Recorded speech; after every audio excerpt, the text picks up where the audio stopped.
Muchas gracias, presidente. Lo primero que yo quiero decir, señor presidente,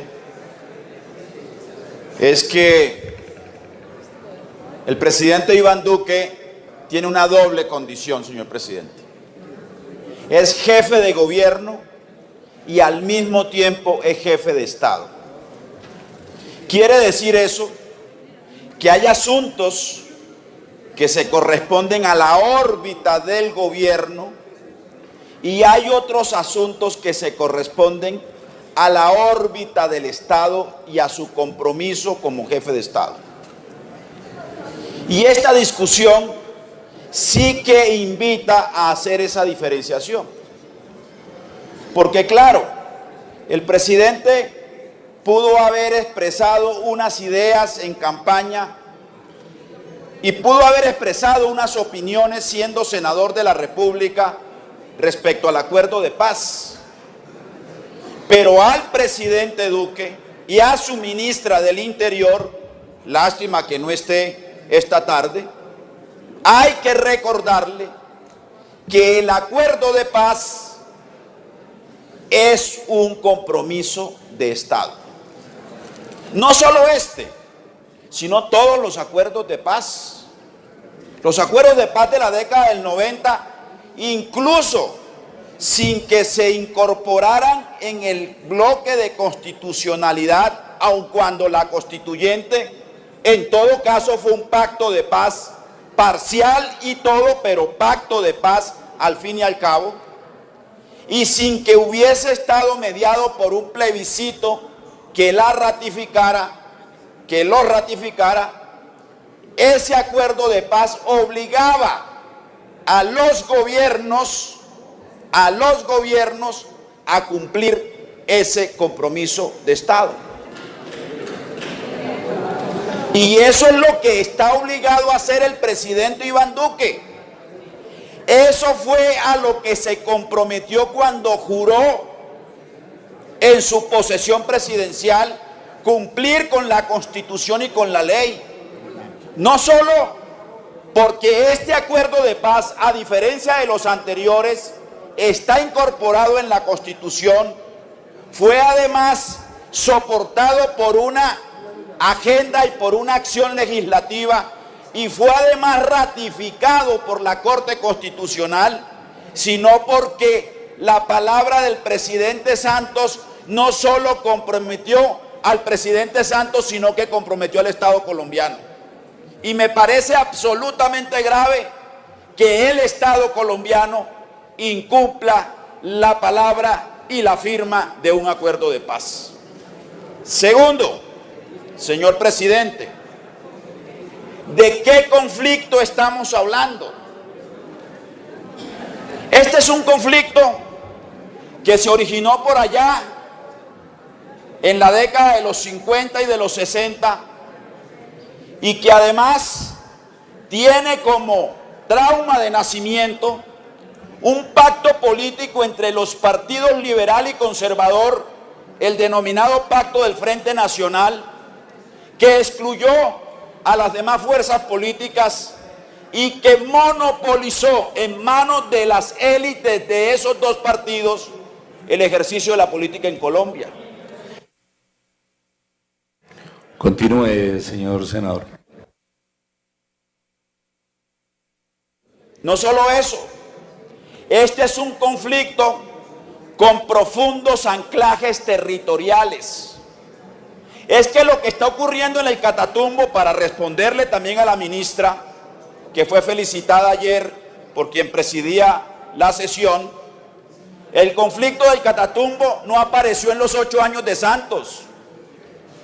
Ese conflicto y esa conflictividad territorial tiene más de medio siglo, mucho más. Y es un conflicto además que no solo se originó a partir de la presencia del narcotráfico y de los cultivos de uso ilícito.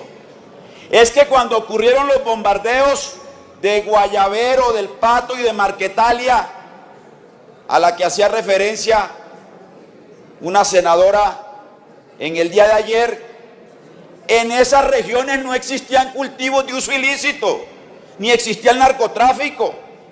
El narcotráfico ha sido una variable, por supuesto, que alteró la dinámica del conflicto. Pero este conflicto tiene raíces políticas y tiene connotaciones territoriales. Pero además de eso, presidente, este es un conflicto de larga duración. Y como dice el sociólogo Norbert Elias, en los conflictos de larga duración, los contendientes tienden a parecerse. Y en el caso colombiano, la frontera divisoria entre victimarios y víctimas también tiende a diluirse. Por eso aquí los ganaderos, por ejemplo, se reclamaron víctimas de la acción de la guerrilla, pero muchos sectores de ese renglón de la economía terminaron también participando como victimarios en el conflicto.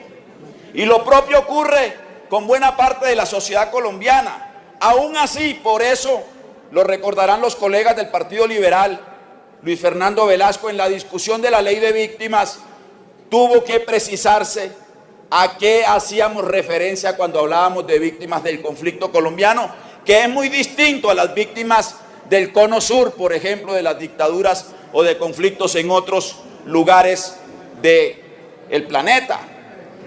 Y ahí está muy claro, señor presidente, para que no traigamos falacias a esta discusión.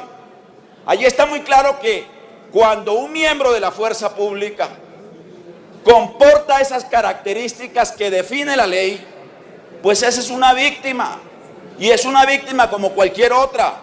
Incluso reincorporados de las FARC y de las guerrillas, en el 90, por ejemplo, la familia de Carlos Pizarro León Gómez, que terminó siendo también una víctima, porque fue afectada por el asesinato de Carlos Pizarro León Gómez. Podríamos decir incluso que de conjunto los desmovilizados del M-19 de aquella época también fueron victimizados por ese hecho. Y por eso, por esas características, señor presidente, es que las 16 curules y la perspectiva territorial de la paz que viene en el acuerdo entre el gobierno y el Estado colombiano y las FARC cobra sentido. Pero no solo son circunscripciones especiales, en territorios que además tienen la característica de estar subrepresentados en este Congreso de la República. Es que no solo se trata de que en esos territorios la gente vote, sino que la gente pueda sentirse y pueda construir representaciones en el escenario del debate político en el país. Y además de esas circunscripciones, esas 16 territorios van a estar dotados de unos planes de desarrollo territorial que buscarán afectar las variables que explican la conflictividad territorial en el país, en donde además se produjo un fenómeno de impacto especial de la guerra y de la confrontación que hemos vivido en los últimos 50 años. Por esa razón, aquí no solo estamos hablando del individuo víctima o de la familia víctima, estamos hablando... Continúe, senador. Imbricación entre población y territorio afectados especialmente por el conflicto armado. Y eso es lo que se pretende con estas circunscripciones electorales especiales que permitan superar los problemas de subrepresentación política de esos territorios y lograr incorporar en la construcción del posconflicto a territorio y población victimizadas por cuenta de la violencia política y de la violencia que hemos vivido en los últimos 50 años, señor presidente. Esas son las razones que yo creo que son muy poderosas.